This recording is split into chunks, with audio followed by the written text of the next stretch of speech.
Hello everyone, my name is Dominic Hagerman, and today I'm going to be showcasing a popular indie Metroidvania known as Hollow Knight. Before we hop into this, I would like to thank each and every one of you for choosing to tune in and watch this video. And if you truly enjoy it, please be sure to leave a like and possibly subscribe. Now without further ado, let us begin our journey through Hollow Knight.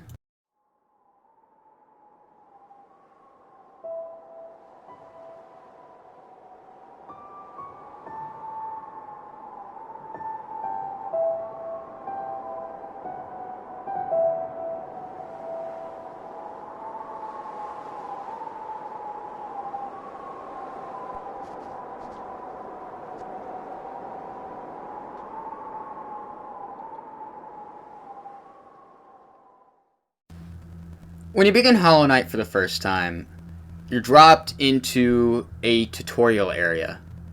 Now, like any tutorial area, this basically shows you the mechanics of the game, what to do, and basically what everything is. You can find a few really good items that will benefit you for the rest of the game, but that's only if you've perfected a few techniques, or if it's like your second playthrough. But this game is all about backtracking like any Metroidvania. So if you do leave something behind, you're always able to go back, unless it's under certain scenarios, which I will not explain. But right here is what I mean when I say really good item, beginning of the game. It's called the Charm of the Fury of the Fallen. This basically ups your damage when you're at really low health. As we approach the end of the tutorial, you're going to see a lot of what you've already seen before if you went to that little area. But you're going to find a really big breakable wall, and to be able to progress through the main game, you just have to break that. And so here we are, into the main game, on the surface of Hollow Nest. In order to make your way into Hollow Nest, though, you have to make your way through Dirtmouth, the Fading Town, and meet the legendary Elderbug.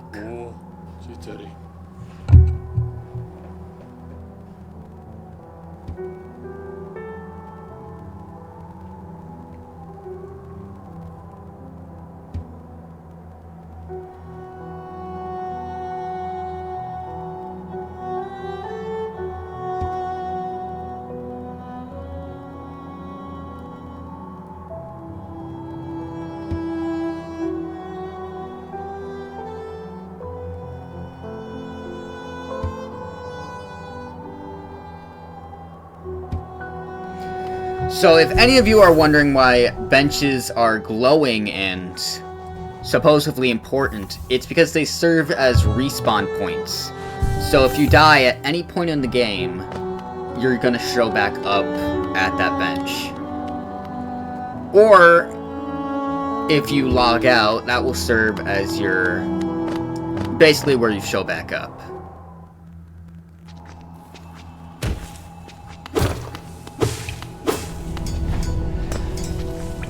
Now, on your journey to complete the game, you will make your way through a number of areas.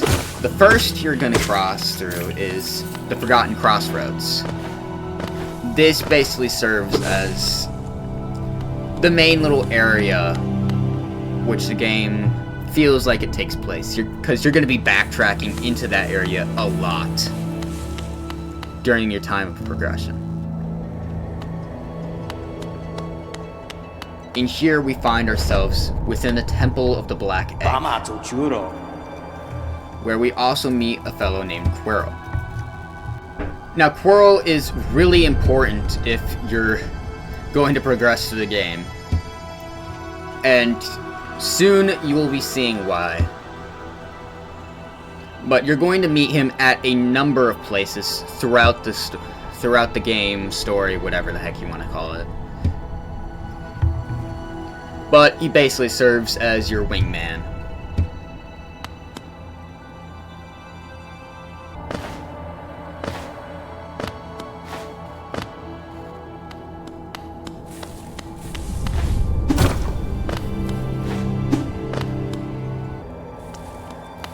So in this game, there are also a number of large enemies. Now this guy serves like a little mini boss to prepare you for what's to come. As you can see, he does a ton of damage and has a unique set of attacks.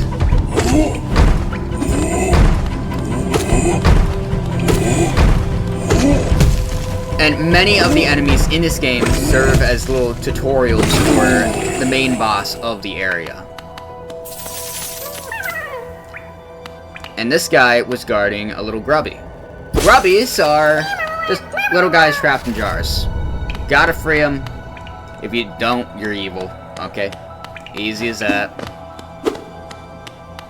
You gotta release the cute tiny guys in jars.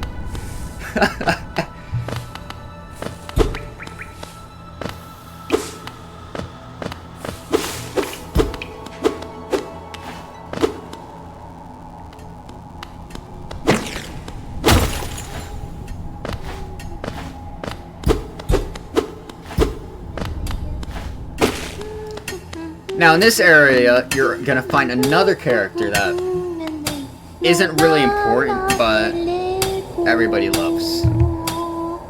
This character is called Mila. Just kind of talk to her, see how she's doing from time to time. Not really much she does with the story, but she's a fun little character in it.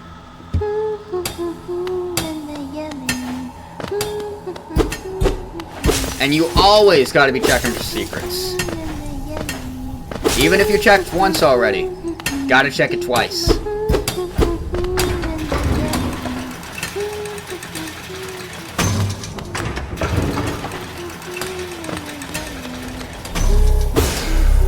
Now this here is what I like to call soul canisters, because that's basically all they hold, and I don't know what else to call them. Soul statues? That just reminds you of weeping angels. So this little spot right here is something you need to come back to later in the game. I'm not going to reveal why, but you're going to want to come back there later in the game.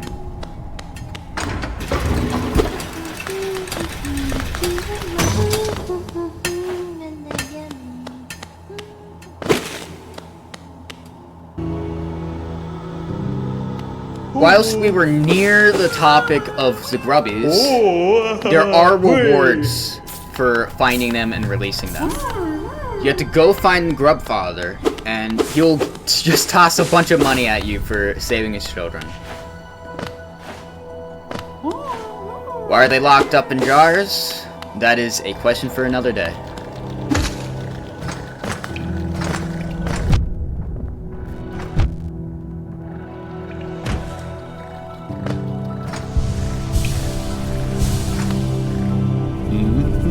In this area, you meet Cornifer for the first time. This guy sells you maps, and he's going to be very important on your first playthrough. And most likely your second, because a map shows you where you are. That's basically gist of a map. Everybody knows that. And he may seem cheap right now, but his prices are going to get jacked up whilst the game goes forward. He also has a wife named Zelda, and she's in Dirtmouth. So go visit her, and she can hook you up with more supplies that will upgrade your maps.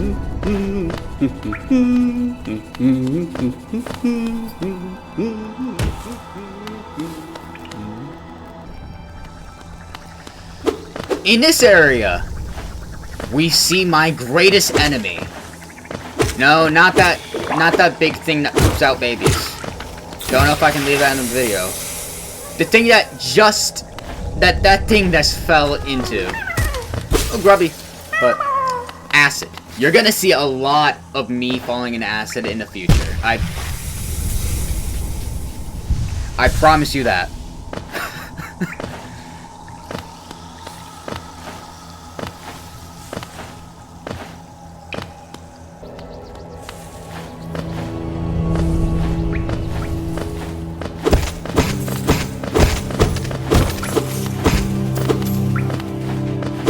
In this area, we can also get our first look in breakable secret walls.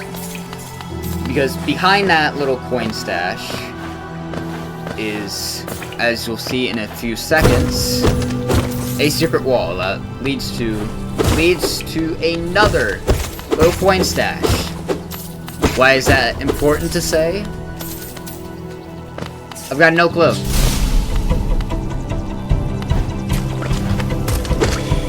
But this guy, he is another one of my greatest enemies. Well, not him to be particular, but a version of him that will come later in the game.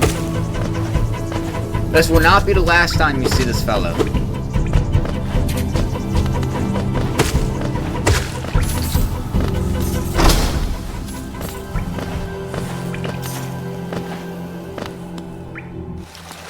In here we find another valuable resource. This is a hot spring.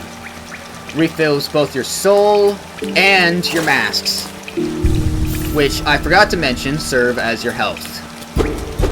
You can find both those things in the top left corner of your screen.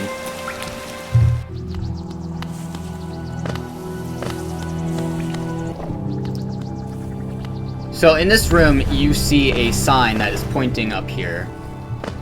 Everyone's going to want to follow it to find out what's going on.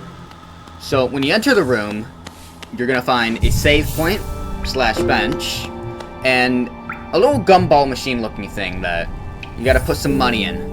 But this does not give you a gumball. No, it gives you something much better than that.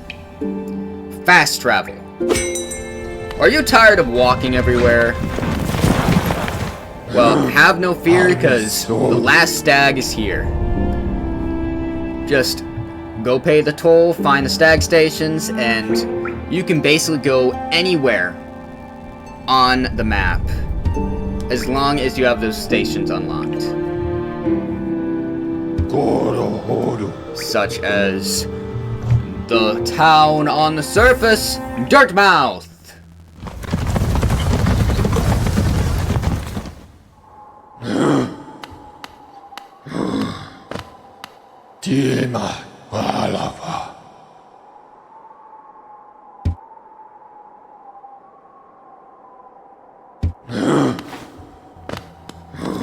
And all you have to do to really unlock Dirtmouth Station is you have to unlock a different station.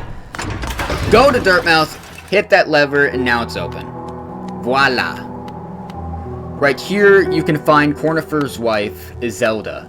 She sells you map supplies and little buttons that go on your map. Those buttons can basically... you just place them down, they work as markers. Buttons, markers, two different things, but you guys get what I mean.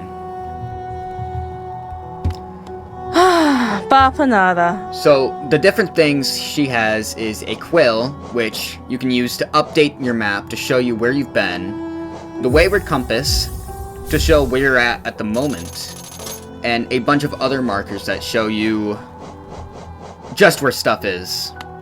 Like, so you don't have to worry about forgetting everything and losing your way.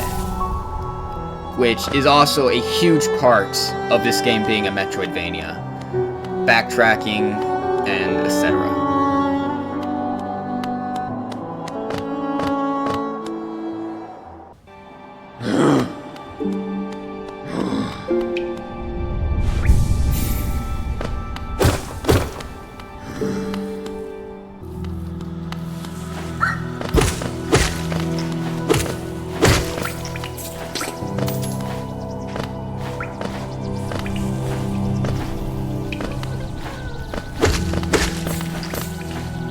As you can hear in the background, there's a grubby crying for help.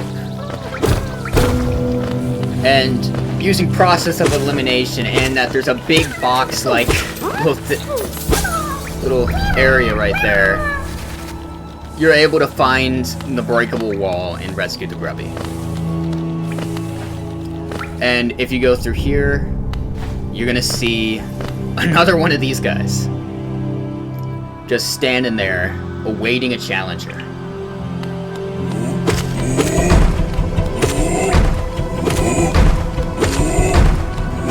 Now, just a reminder, this guy hurts a lot.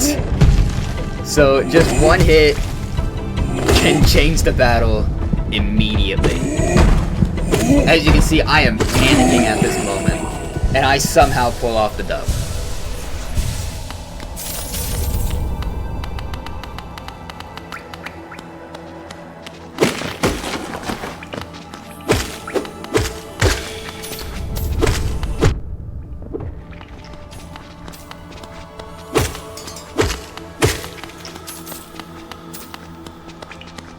Leave no coin behind is what I say. Because they can be very useful to you later. And that is a fact.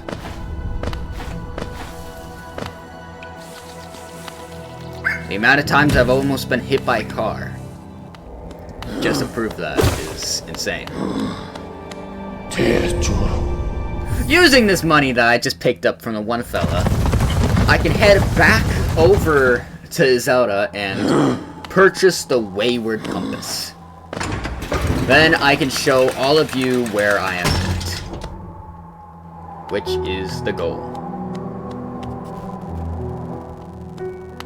Papa nada.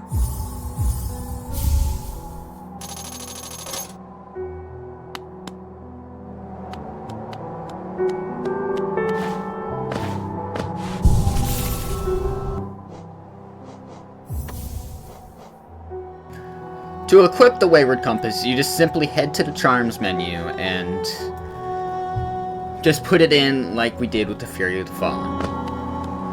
Now, when you check your map... No? Okay, there we go. When you check your map, you show up. Just like that. If you go into a certain building, like the cartography shop and what's it called? The Stag Station, it just shows you standing in one place. Because you're not really going in either direction, you're just going into the building, so. And as you can see, I am close to the weird looking thing, little head on the map. So I'm gonna go back through this room, see this guy again, kill him again, and see what's up.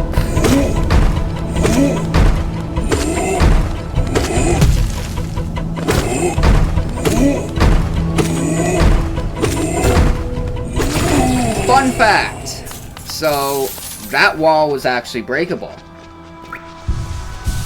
So there are two ways you can break it. Either you notice it and you break it yourself, or you do what I just did without realizing it, and the fella just breaks it for you.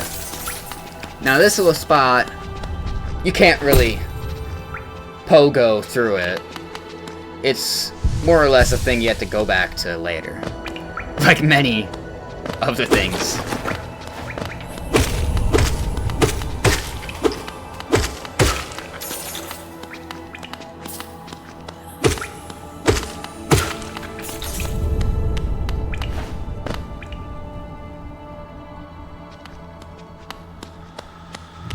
Once you get through all that, you make your way into what seems to be a boss arena, but there's nothing there. So you just follow the path that's led to you, and what do you know? You're in another big box that looks like a boss arena. But no, this could be an enemy gauntlet, because there's 3 guys right there. that are currently attacking you. So, what is it? Boss Arena? Or Enemy Gauntlet? You guessed right if you said Boss Arena. Because this is the False Knights area. So now I'm gonna shut up and let you guys watch.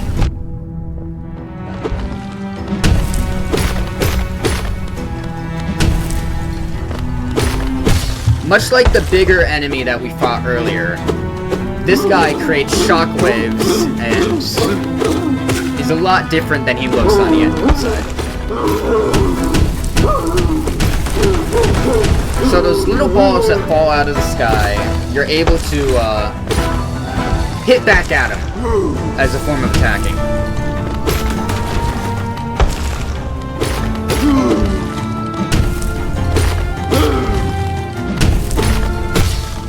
So unlike other enemies, hitting the False Knight does not give you soul.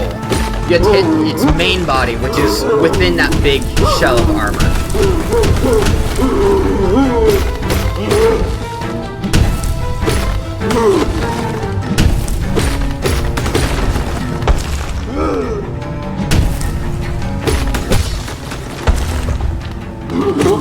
If you hit the main body enough, you'll get him onto his final phase.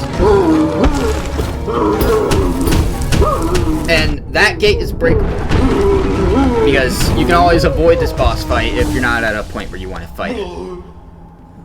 Once you get him into his final phase, he'll do that little attack, breaks the floor, and now you're able to kill him.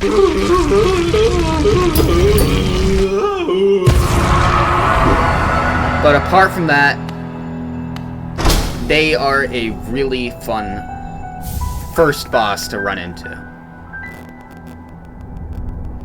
From him, you get the City Crest, which will be important for later in the game. But, best of all... Ignore that guy, he's chilling, he's chilling. Best of all... Money! What can you do with this money, however? I don't know. That is a very good question, because we are at a whole different area. Unlike many of the other areas we're in, this whole area's vibe is much different. As there are a lot of skulls and stuff scattered across the ground and on sticks. But unfortunately, we near the video's end, so we shall continue this journey in the next video. So I hope you all have a great rest of your day.